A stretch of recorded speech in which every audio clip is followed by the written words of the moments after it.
Uh, all right, so welcome, guys. This is our lesson 17 today. So we're going to continue from where we left on from our workshop. Hopefully, everybody can see my screen.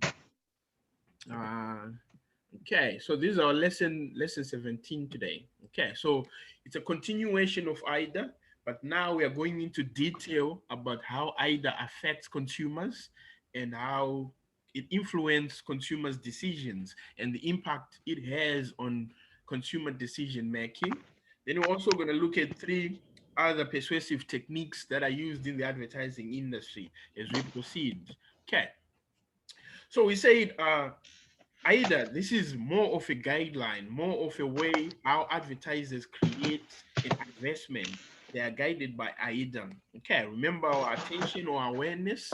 They need to create interest when they are producing an advert. Okay, so an effective way of creating desire to showcase either your product or services, you need to explore the features and benefits of your product that you're advertising. So let's look at this example. So this example is a vacuum cleaner example that I've just chosen. So when an advertising is being produced, they need to focus on the feature, then they need to focus also on the benefit. How does it benefit any particular person who buys it? Okay, so feature basically is defined as an interesting or important part or quality or ability of any given product or service. A benefit is defined as a good or helpful result or effect. Okay, so a benefit is an aftermath, okay, of whatever that you have acquired. You're looking at the benefit of it. So the feature of a vacuum cleaner, it can be, uh, you can look at the motor there. They're saying it's 1.4 watts. That's the feature that it has. Adjustable handle, meaning you can adjust it. Pet groom tool, that means whatever, when you're cleaning, it have different maneuvers to it. So what are the benefits of a vacuum cleaner?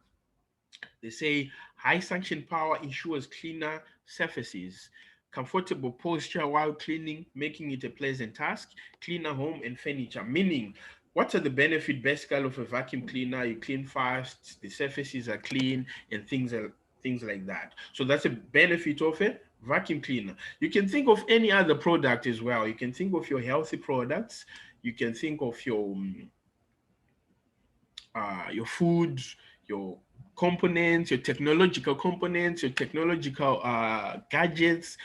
Look at the features. Think of a cell phone. You look at the features, then you look at the benefit. They'll tell you the features are this: the camera, the operating system, and things like that. What are the benefits? They'll say maybe high battery power, the megapixel of the camera, etc., etc. So those are the benefits. So all these things they encompasses what we call in advertising, creating that desire when you're working on an advancement. Okay, so now let's move on now to how does then AIDA influence how consumers purchase a product. Okay, so the influence of AIDA on the consumer's decision making process, how does it influence? So remember last on Monday we talked about AIDA as a process in terms of creating and producing advertisements. Okay, we said advertisers need to be guided by AIDA, making sure when they are creating an advert, it arouses the interest, the desire, and action.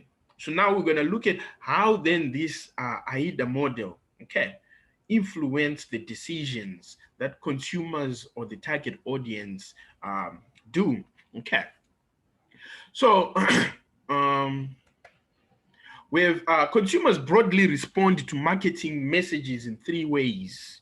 Okay, so we are saying when there's an advert, consumers, the target audience, they usually respond in three important ways. Okay, so number one is cognitive. Consumers think about the product or service and its benefits to them before deciding to purchase. Once you have seen an advert on TV, you've heard an ad on radio, the first thing you're going to think about that product. Okay, I've heard it, I've seen it on TV. You start to think about it. Okay, what the consumer thinks about, for instance, that vacuum cleaner that I just gave you as an example, is what did they say about the vacuum cleaner? What is it that they are saying about the coffee? What is it that they are saying about this particular phone? Did they comment it on social media? Did they tell someone about the product? So these are the actions that reflect what the consumer think about the product. Okay, have you seen it on social media? What are people saying about this particular car? These are the processes that you're having, thought processes. The other way of responding is it's affective. The consumer's emotions came into play. A distinct sense of interest or liking of the product or service is experienced. So now you develop an affection towards that product that has been advertised. Okay, so now how then do you develop this? The variety of colors that, for instance, that vacuum cleaner had, or a phone, or a car, or coffee, the actual design of the vacuum cleaner and the way in which it is packaged will play a key role in creating emotional connection for the consumer. So the way a product is packaged, the way a product is delivered, you start to develop a connection, a liking, an affection. This can be developed either through the design of that particular product, or this can also be developed through certain way the product has been advertised. Is you're creating an affection within yourself to say, wow, this is a good ad. Wow, I like the color of that particular phone. Or wow, I like the camera on that phone, etc., etc. Then the third way of responding, okay, to marketing messages or advertising is cognitive. Here now, the purchase is made, the consumer goes into doing mode, the action. Remember the action on the AIDA mode. By taking action and purchasing the product or service, the consumer chooses the vacuum cleaner in a color that he or she likes and purchase it. Now, the cognitive, this is when you, okay, the product has been advertised. You created that, you developed an affection towards the product. Then at the end, you do action, you buy it. And you buy a product, preferably the color that you like, preferably uh, within the specifics that you like. Okay, so these are three important steps that we as consumers react after marketing messages, okay, or after seeing an advertisement. Okay, so if a question comes and say, can you explain the three ways in which consumers react after advertisement or marketing messages? You explain it in these steps: the cognitive, the affective, and the cognitive. Okay, this is how you explain it. Now let's move forward now.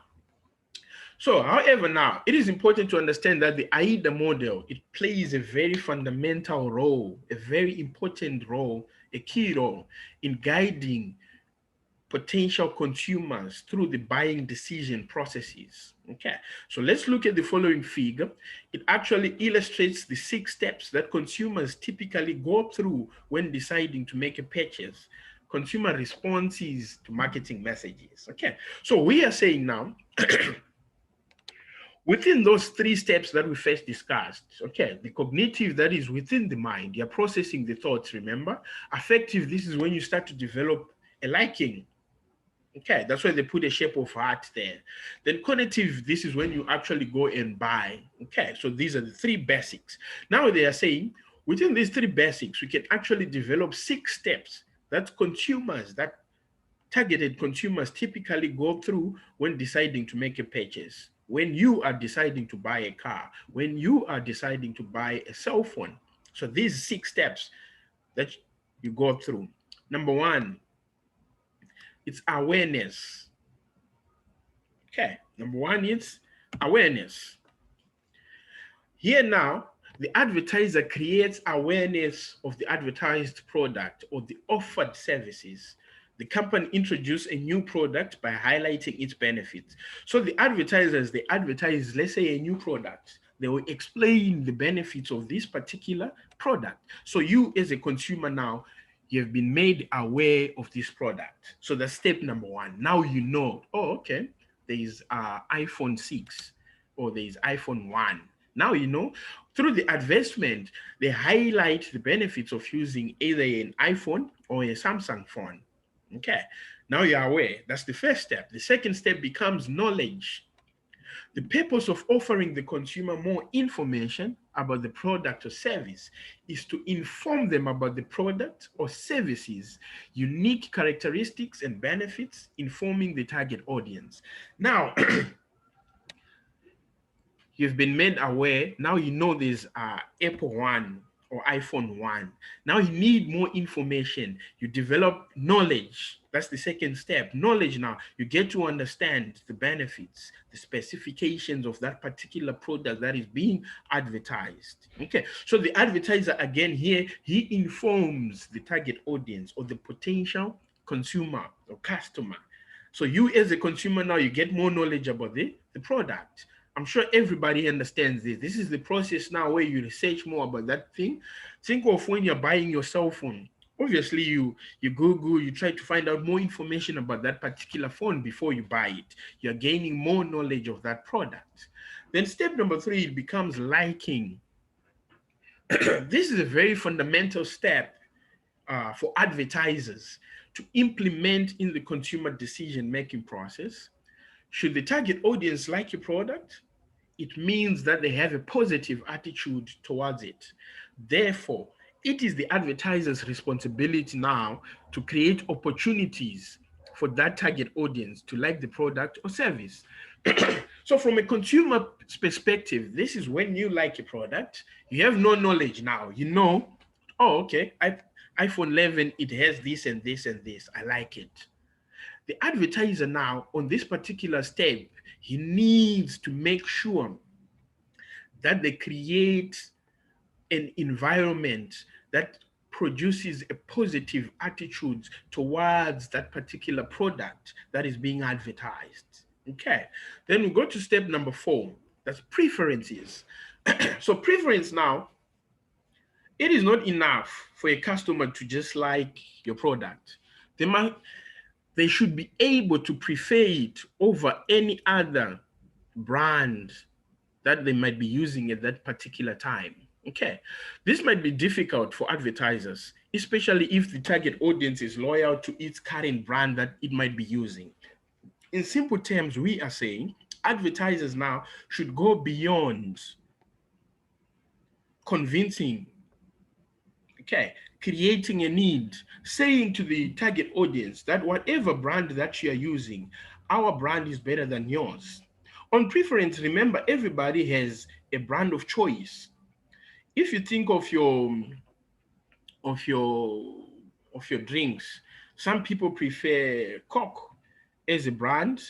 Some people prefer any other brand as well. So we are saying, in order for you now to fight Coke, you need to prove that your whatever product that you've come up with is better than Coke. Are we together there, guys? Then we move on to conviction. Okay, then we move on to conviction. Step number 5. To convince target audience to buy, for instance, let's say Good Morning Coffee, advertisers must offer them additional reasons why this coffee brand should become their brand choice. Okay, so now I need to convince, as an advertiser, okay, I need to convince the target audience, the client, the targeted consumers, that this brand of coffee is better than the Good Morning Coffee that you have already. That's the conviction step. Okay, so conviction is very important as well to advertisers. Okay. Zian is asking me what page it is, from page 153 in your textbook. Okay. Conviction, to convince now, you need to convince your targeted audience that this product that they are using at that particular time is far inferior to the product that you have come up with. Okay. So as you produce new products or even an existing product, you're fighting this competition, convince the client, convince the target audience. Okay. Then our step number 6 now, which becomes our last step, is purchase.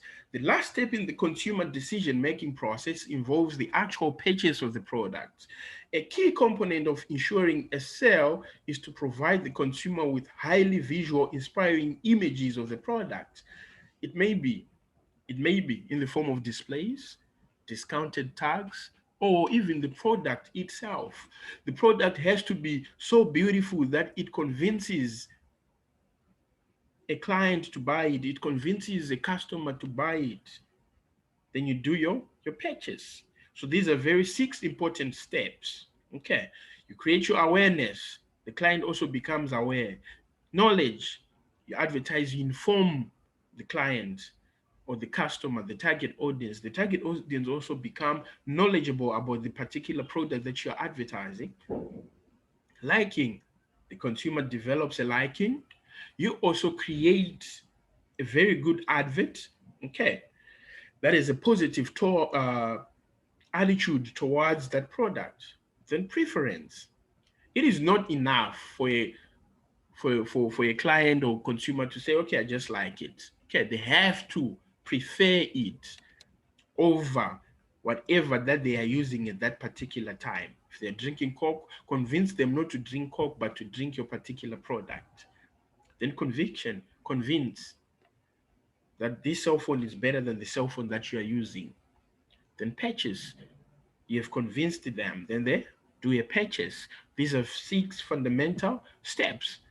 Okay, so with all these 6 steps, if you have noticed, they are all influenced by AIDA, the AIDA model that we spoke about. They are all influenced by that model. They originate from that particular model.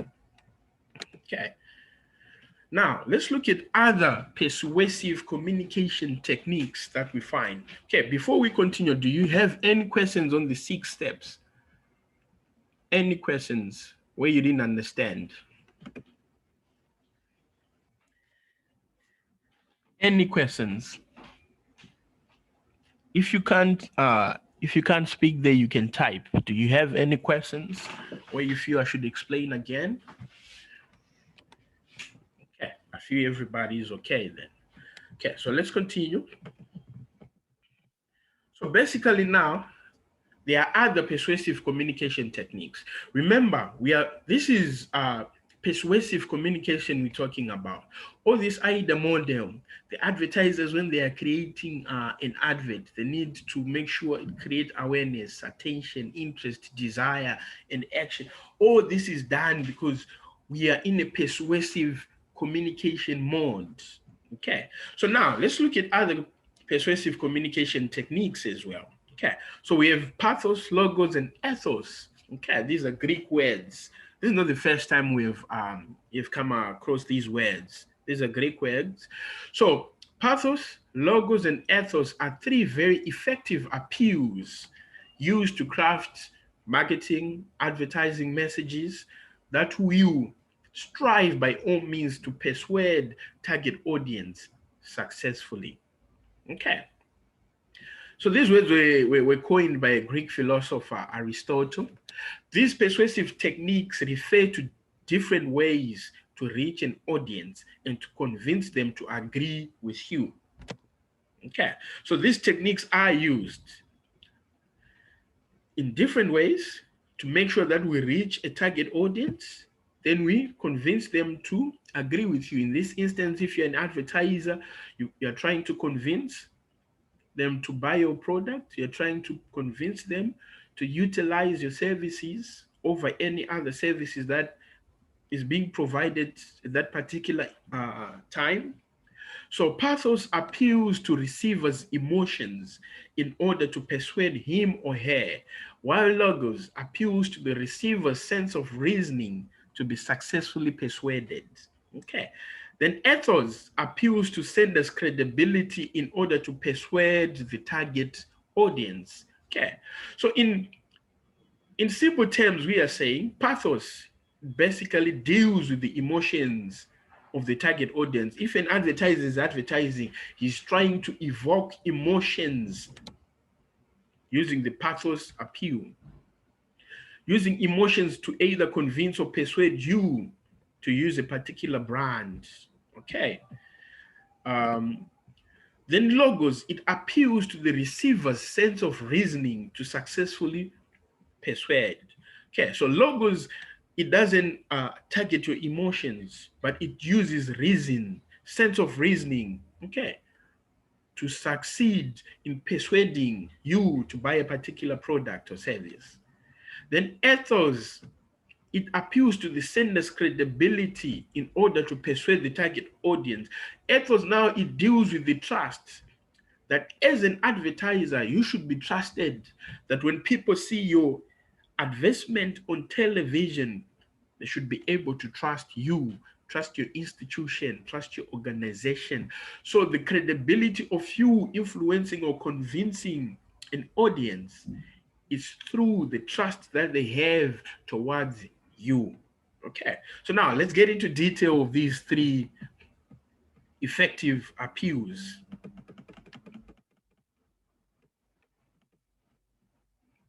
Let's start with pathos. Remember, we said this is a technique that is used to target audience through emotions. Emotions are applied to evoke uh, emotions to move the target audience. Okay, just think of this. Think of what you felt when you watched an HIV/AIDS advertisement portraying a skinny person, someone who's in bed, someone who's dying. It really touched you. It went through your emotions and it touched you. They were using what we call pathos appeal. Think of like if you look at that picture, think about how you felt when watching an advertisement on television portraying starving children in Africa. If you look at that picture, Save the Children organization, it was advertising there for donations. Then they put a picture of a starving kid. How did you feel at that time when you saw that? What was the feeling? You were like, wow. You felt bad. You felt like, hey, God, this is, can we do something? You know, that's pathos appeal. That's an effective way of appealing to your emotions. So advertisers as well, they use this particular uh, technique. They know if they appeal to your emotions, you will change. It will touch your heart. It will make you think about it. If you look at that end, if you're a normal human being, you will just feel sad. You will feel like, wow, but why people? Isn't it? That's the whole idea of an ad. That's the whole of idea there, trying to convince you through emotions. Or even think of if you've watched a commercial that talks about drinking and driving. Think of that time when there's a crash, when you had a car crash, an accident. It evokes emotions. Maybe he was texting, was driving. Be like, he could have just left the phone. He would get home by now.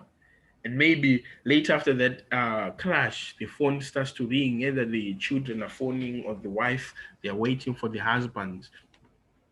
But he didn't make it because he was texting and driving and had a car crash.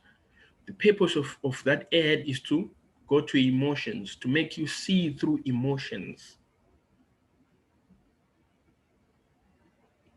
So, however, now with advertising, they can create a radio commercial or a TV commercial um, along with a dialogue.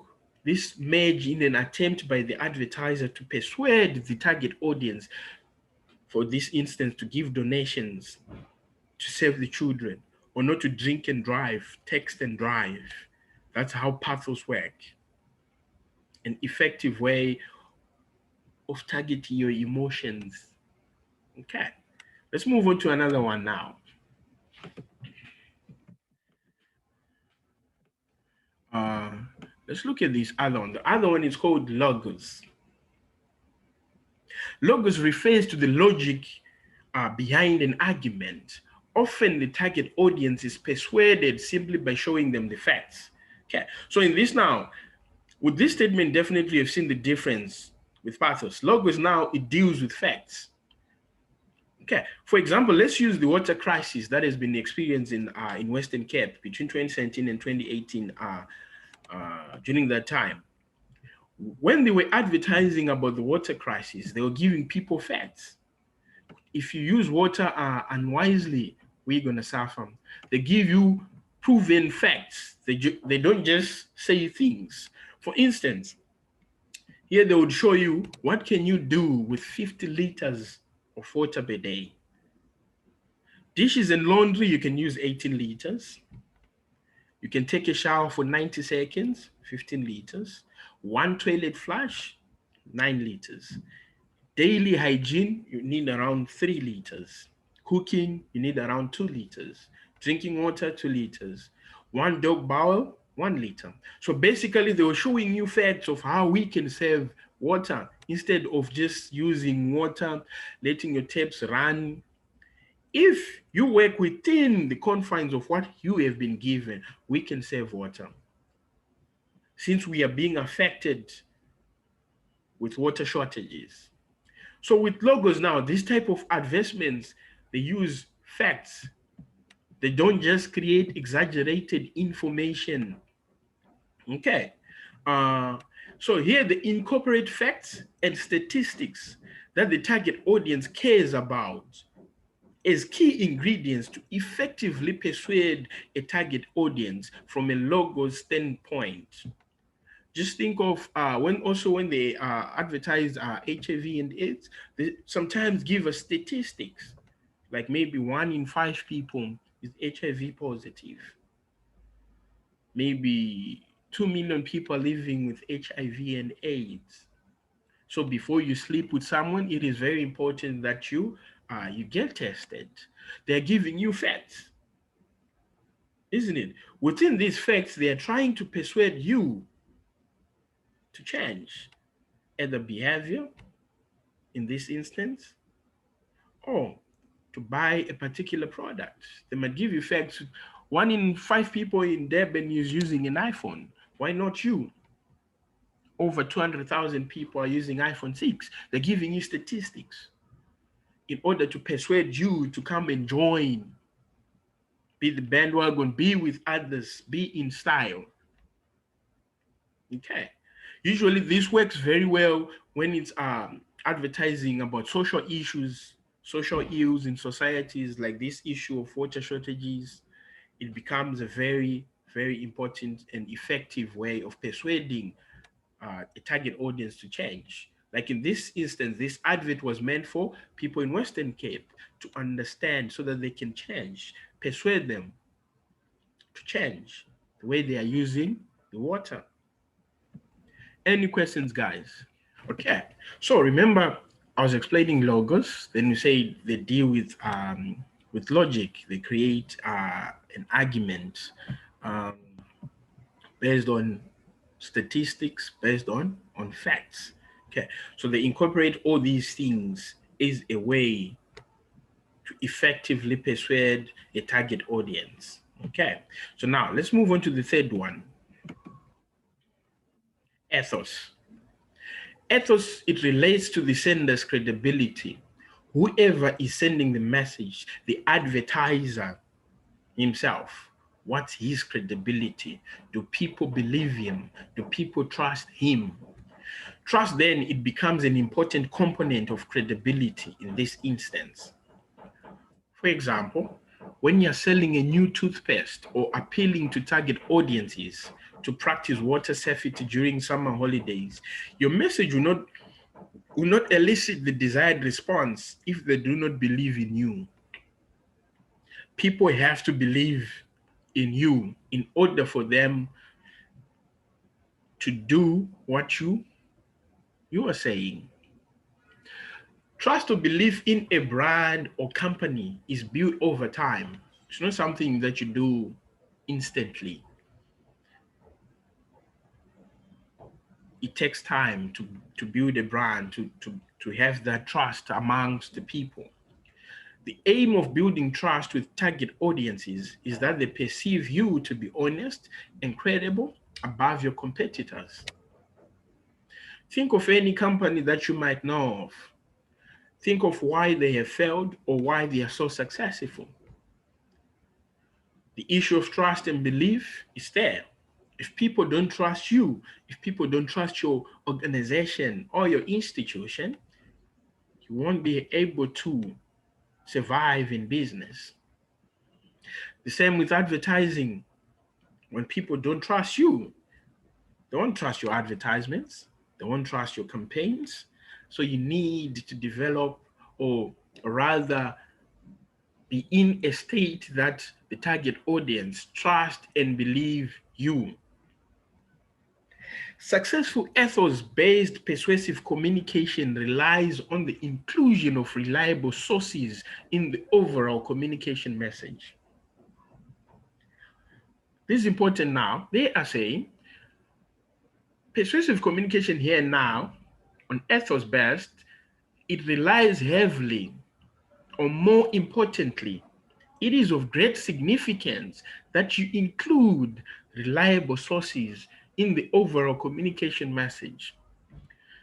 Think of this, when you're advertising about HIV and AIDS, it is very important that you include experts in that particular field, experts who understand HIV and AIDS in order for people to believe, to trust your message.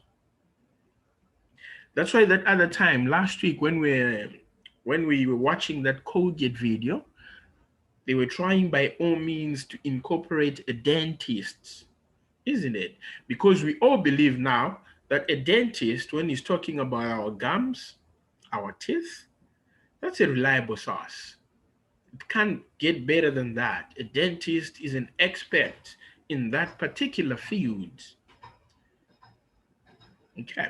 Advertisers must be aware of whom their target audience trusts and also why they trust the particular source.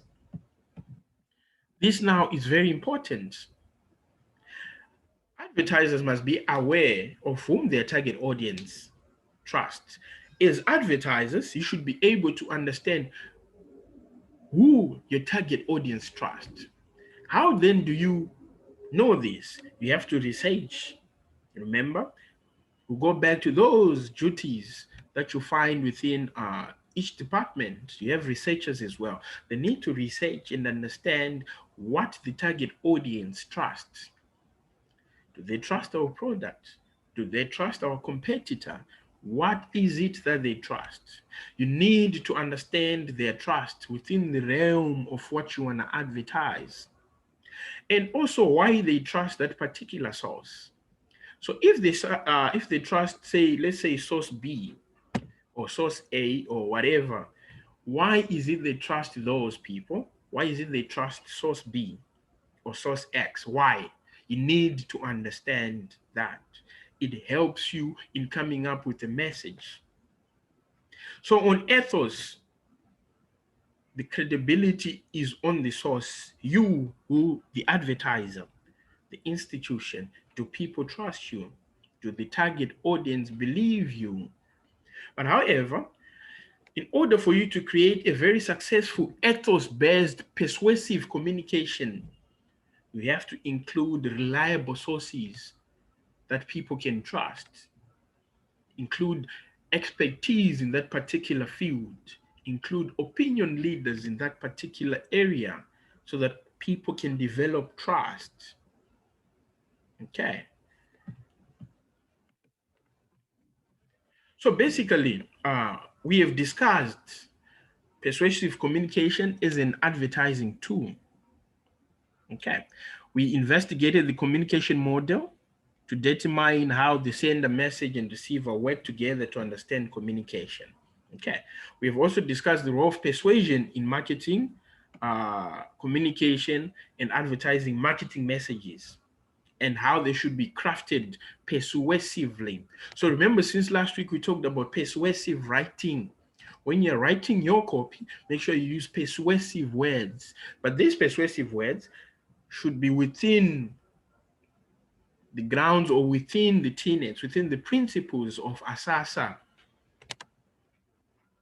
the regulator, the advertising, marketing, communication regulator in South Africa, to make sure that when you're creating your copy or when you're writing persuasively to persuade people to buy your product or services, you don't exaggerate more information into creating stereotypes.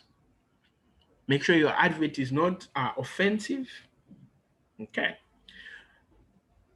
Because sometimes advertisers, they craft persuasive messages and they forget that there are people who might be offended, that there are people who might feel degraded by the choice of words, by the diction that they have used. So this is all important to understand within the marketing communication. Okay, now, when I watch this video, then there are questions that we need to discuss. Okay, hopefully everybody, if you can't hear, please just let me know there so that I can restart the video as well. Okay. Having an ABSA account is like being upgraded to business class.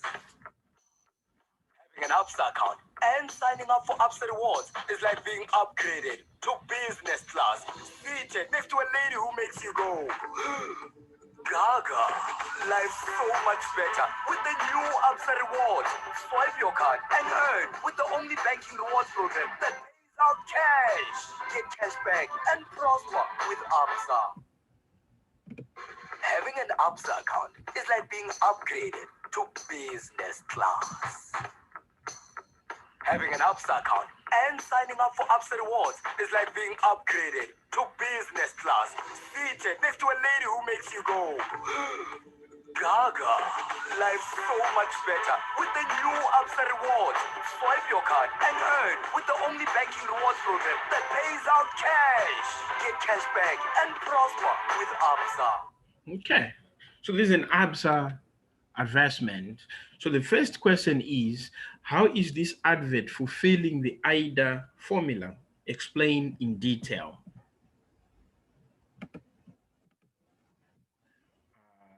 I'll start with you, Google. How do you think ABSA there fulfilled the AIDA formula? Well, with the business class on plane, I think everybody wants to be on business class because of the benefits. So obviously they have created an interest into knowing more about the benefits of this account from ABSA. So with this advert, I think it was just spot on because, well, and the guy here with the Lady Gaga next to him, it's just spot on. Okay, let's start with number one, awareness on the AIDA. How did this create awareness? How did the advert create awareness? Awareness or attention? Okay. Firstly, the awareness of the account, Akir. I think they're talking about an account, right? Yes. When the advert starts, it just says ABSA. So it's just like being upgraded. So you're obviously going to watch because you're seeing a plane and then they mention ABSA. So you want to see, firstly, what's the connection between the plane and the ABSA? And then you want to know more because obviously they are acting and they're also talking. Okay, then the interest part. Well, the interest is being revoked when this guy is seeing the benefits of being in a business class. So everybody wants to be in business, because not in business, but in business class when you're in a plane, because of the benefits. So you're obviously going to be interested because you want to see what are the benefits if you change to this account, or rather if you change to Absa. Okay. Zianda, the desire part of the IDA. Can you explain in relation to these ads? Did it create any desire? Yeah, I think it does create a desire because you get the benefits of being in a business class. So, and you upgrade, so it solves the problem because you're not upgraded and whatnot. So, I think it's something along those lines. Okay. And the action, what do you think about the action? Do you think you'll be influenced to open an account with Absa? Yeah, I think I certainly will be influenced because who wouldn't want to be upgraded to a business class? So, you know, yeah. Okay. Okay. Anyone else with different thoughts? Yes, I personally think it's persuasive in a sense that um you can see the reason the flight attendant as a black person and everyone else sitting down is like, okay, a different race. The workers are black and then you see the Indian. So you can basically relate to this guy. You can be this guy, that's sitting in the business class with celebrities and all these official people just because you have this ABSA card and the awareness being the benefits that are being offered and the interest being you wanting to investigate more about these benefits, knowing more than just the basic introduction. You see, then desire is created when the guy is actually sitting with Lady Gaga. Is getting all these benefits fairly? You see, and the action would be you looking into opening an account with Absa, actually. Yeah. Okay, well done. Yes. So look, the attention starts from here. It grabs the viewer's attention. Look at this guy. He's like, what? He's being, he's like, he's in a state of shock. He can't believe it, isn't it? Is it me? Flying first class. Look at him. Look also at the way that he's dressed. Okay, he's just casual smart. He's in a state of shock. So you as a viewer of this advertisement either on television, you'll be like, okay, let's see what definitely this captures the attention, isn't it? Because like, wow, he's in a state. Look at him. He can't believe it, isn't it? He can't believe it. Like, wow, I'm in first class.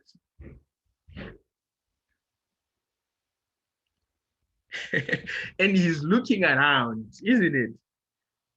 That's the attention grabbing part of this advertising. Then once the attention is on the advert, then you're interested to know now, okay, why is this guy in the first class? What is he doing there? Okay, this is when they start explaining now it's Absa because of this and this. Okay, you're interested. Okay. Okay. Again, he shrugs. He's sitting next to a celebrity, to Lady Gaga. It's like, what? Okay, so along the lines, this actually creates that desire. So the advert is actually telling you, you can achieve, you can be in spaces where you think you might not be because of either maybe your bank account or things like that. But with this particular bank account, you can get access to things that will shock you. You can't believe it. Then Absa rewards, get cash back, prosper. This advert was good. It was very short, frankly, and to the point, and they utilized the AIDA formula very well. Okay. The second question now is, how is this advert impacting, if at all, the decisions consumers make when it comes to their banking service provider. Do you think this advent had any impact on how consumers think about their banking service provider? Let's say you're banking with any other different bank and you watch Absa ad. What comes in your mind? What do you think?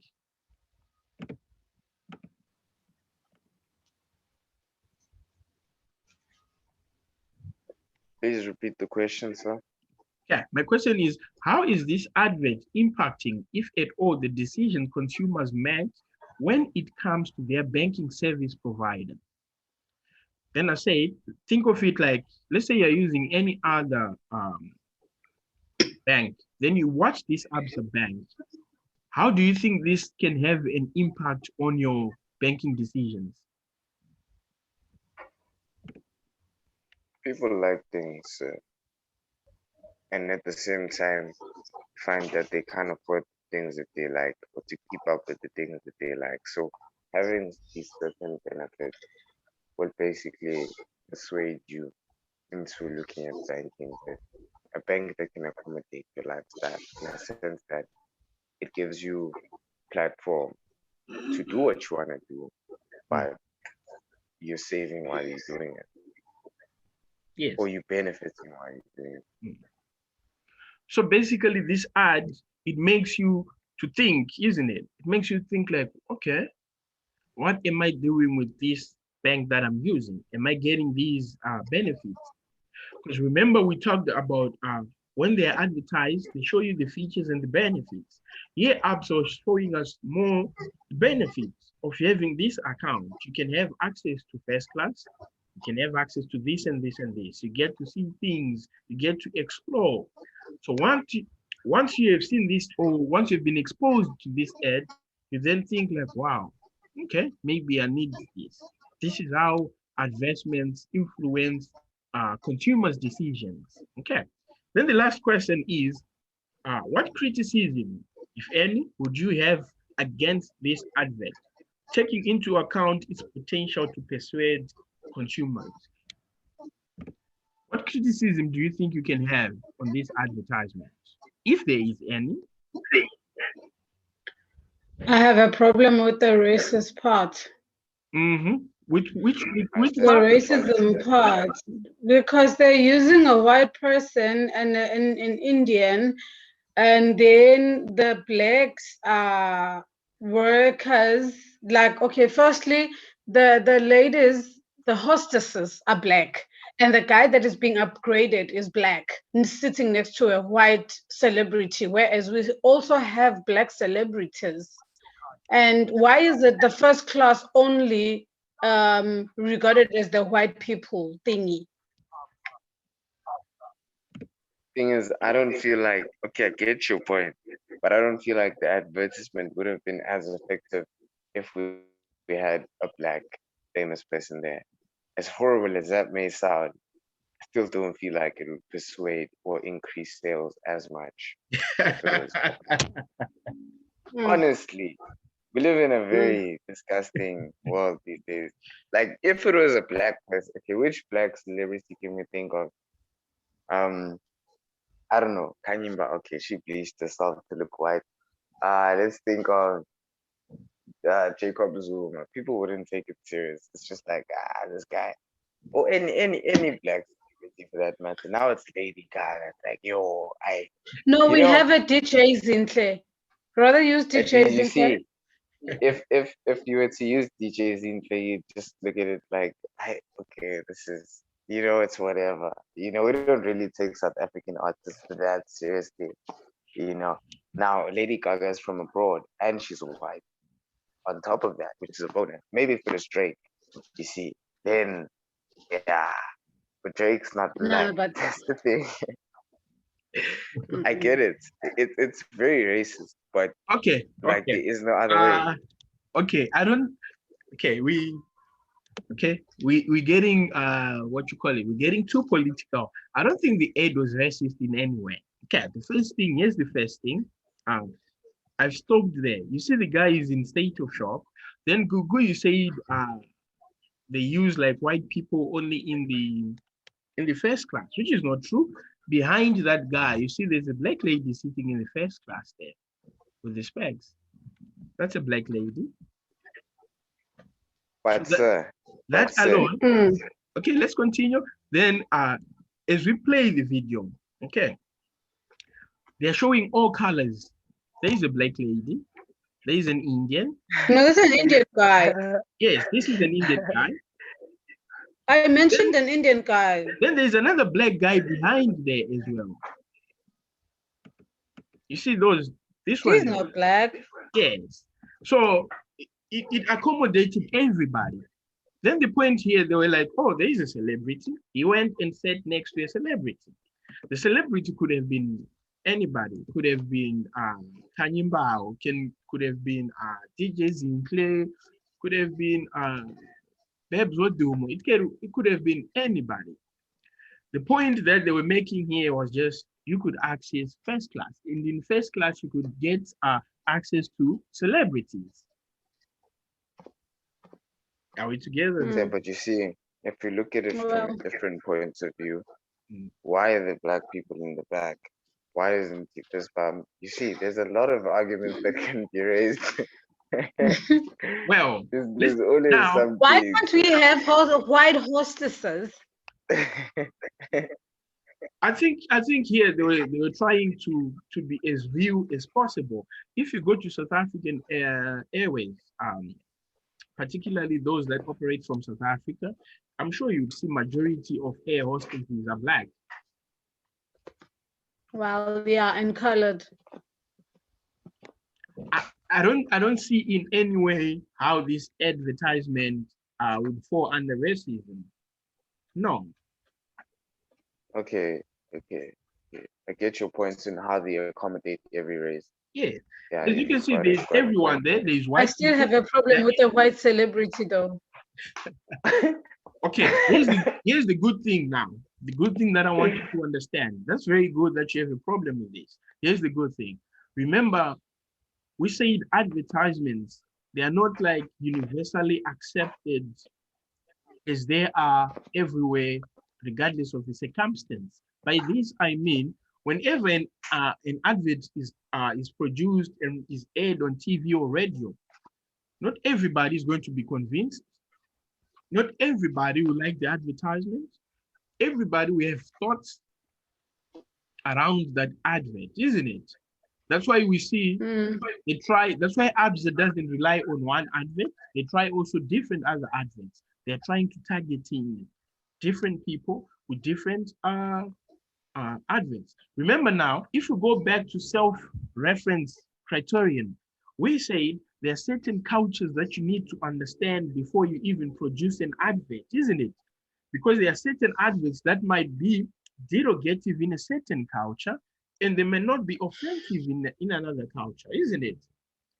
So, yeah, true. So within your world, you might find there are certain things that you might say they are racist, but within another different world, those things might not be deemed racist in any form or way. Okay, so that's the beauty of advertising. That's why in advertising, there is no one good answer. You need to justify why you believe that, why you say that. Okay, as long as you can support what you say with concrete and solid facts, then people tend to believe that. Okay, so that's the beauty of advertisements. Each advert, it doesn't necessarily mean it's going to convince and influence every person who watches or hears it in the same way. Remember, people are not gullible. We don't respond uniformly. Rather, we respond in different ways. Hopefully, this can clear. I get you, sir. Thank you. Okay, cool. So now let's watch this this ad as well. Okay. Let's see. This is a new ad.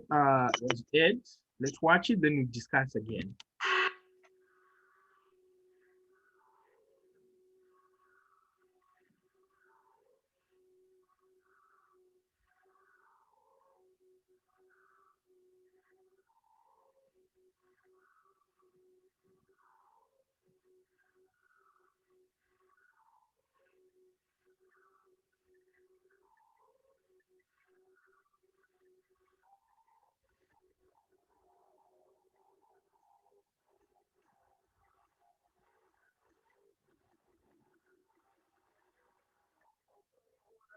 Shit is freezing, he ain't got no shield.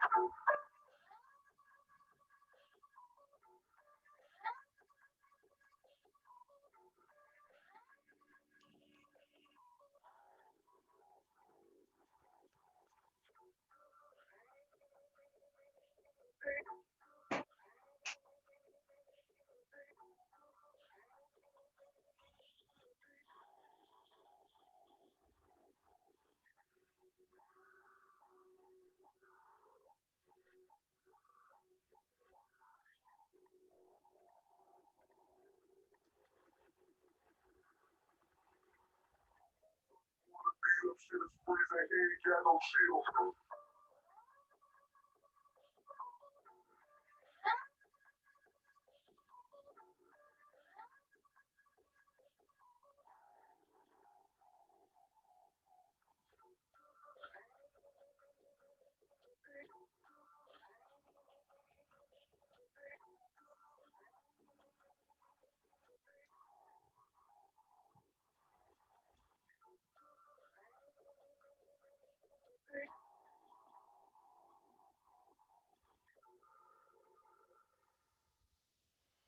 Okay. Do you think this advert can impact consumers' decision-making process? If it Wait, does, in your opinion. Yes. what exactly What are is it they about? advertising here? Okay, Alexander Wang, ne? She is a fashionist. So this is a brand. Okay. She's an American fashion brand. And this brand came into prominence, I think, around 2005. So it's a fashion brand. Mm. So now you know it's a fashion brand. So do you think this advert can impact consumers' decision process, making process? Based on the target market, I say yes. Yeah, me too. What did you say, Zenzo? I said based on the target market, I say Yes. yes. Okay, how? Can you explain? Because you are influenced by what like they're offering a wide range of the products that they're selling, right? And you can easily spot what exactly you want from whosoever it may be. Maybe it's what Tiger's wearing, and maybe it's what Kylie Jenner's wearing. You see, so you've got like a wide range that you can choose from, and you can see that if you wear these types of clothes, according to this advert, you would appear cool, or you'd feel a certain way. You'd feel like a baddie or something. You see, so I feel like that it's persuasive in that way, showing the party lifestyle, showing the drinks, the partying, the Yeah. money and whatnot, which is appealing to this target markets. And you see Alexander Wang, and it's like, yeah, they don't really And communicate much, but yeah, I feel like I would be persuaded. and I think it's more of a lifestyle than just a fashion advert. Mhm. Because Nice, you yeah. could you can even see people wearing these clothes. It's not just an act, they living it. It's like their lifestyle. So if you live in this life, you're definitely going to be interested in this, and you're going to have that desire to have the clothes and to live the life. Okay. What do you think? Yes, Yanda, what do you think?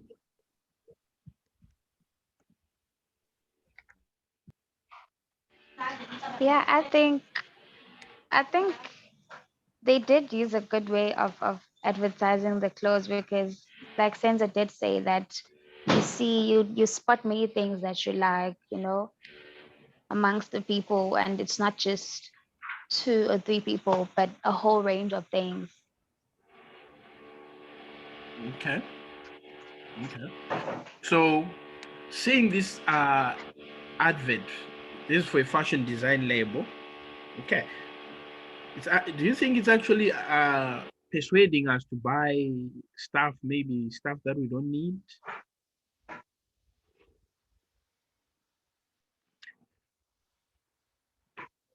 Uh, Yeah, in a way.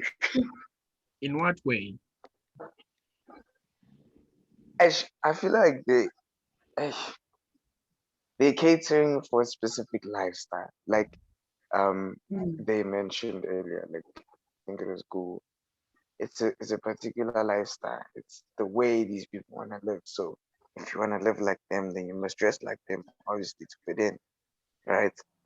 So in essence, yeah, people that have money, people that in this video have money, so you'd potentially be convinced to buy stuff that these people have, which you may not need in any way.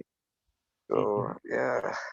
Yeah, because in a way they're showing us, because this ad is full of celebrities, um, from Zoe Mhm. Kazis, Big Sean, Tiger, Kyla Jane. So these are all celebrities who have money, and they're Mhm. advertising and Alexander Wang designers and stuff like that.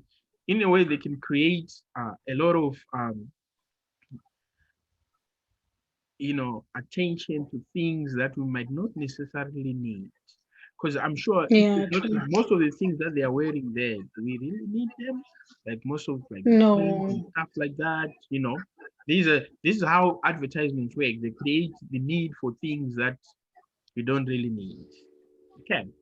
Um, However, how is this advert following the AIDA formula? In any way, did it grab the attention? Maybe because of the celebrities. Does it arouse your interest? To me, nah, it doesn't. Kind of boring and long. Um, but does it create desire? Again, this is different now. To some, it might, because you might need this kind of clothing, this kind of lifestyle. You might relate to it more, you know. Then action, do you think I'm going to buy these things? From my perspective, I don't think so. But to someone else, yes, because they are celebrities. And celebrities influence a lot of people's decision when it comes to fashion, to lifestyle, and things like that, isn't it? So this advert, it's more appealing to those that are into fashion design and things like that, that kind of lifestyle. This ad can be more appealing to an ordinary person like me. It doesn't make a lot of sense. Okay.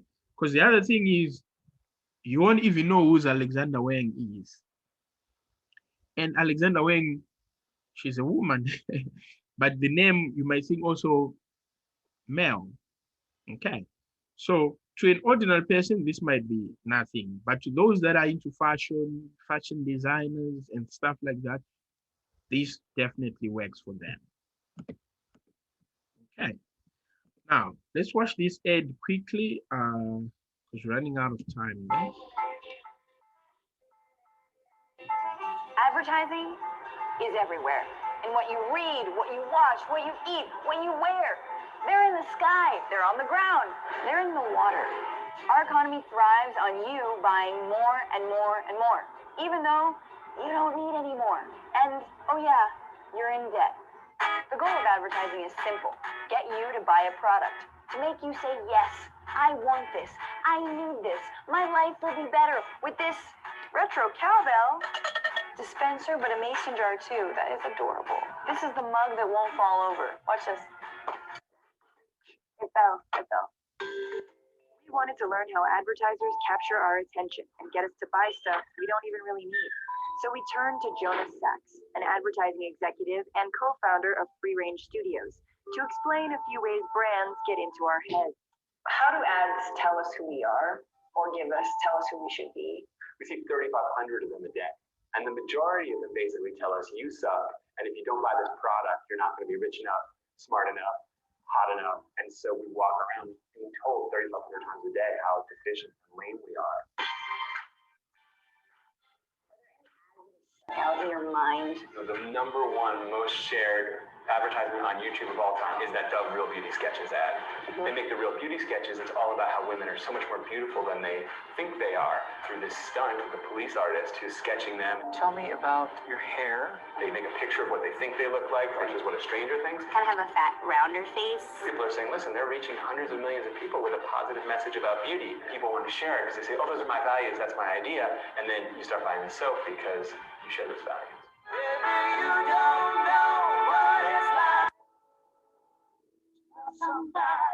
So this is one of those classic shock therapy ads. That, you know, parenthood is hard, drinking Coke is easy.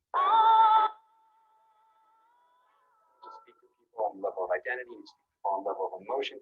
There are millions of people who are going to sit there and be like, yeah, that's my truth. That's it. It's totally me. Thanks, Coke.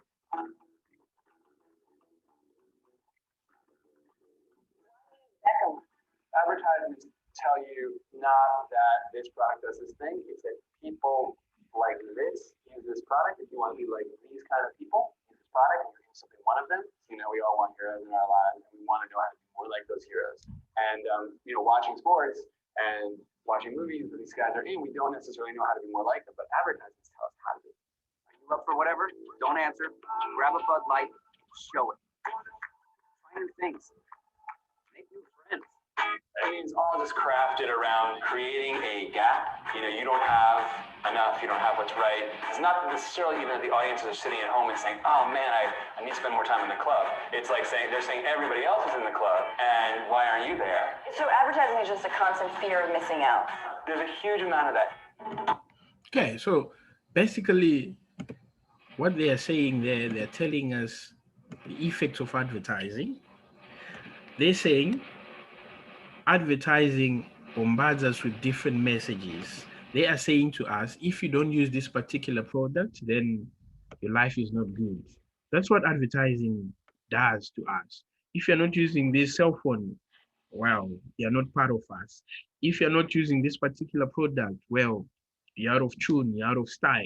That's what advertising does. How does it create all that?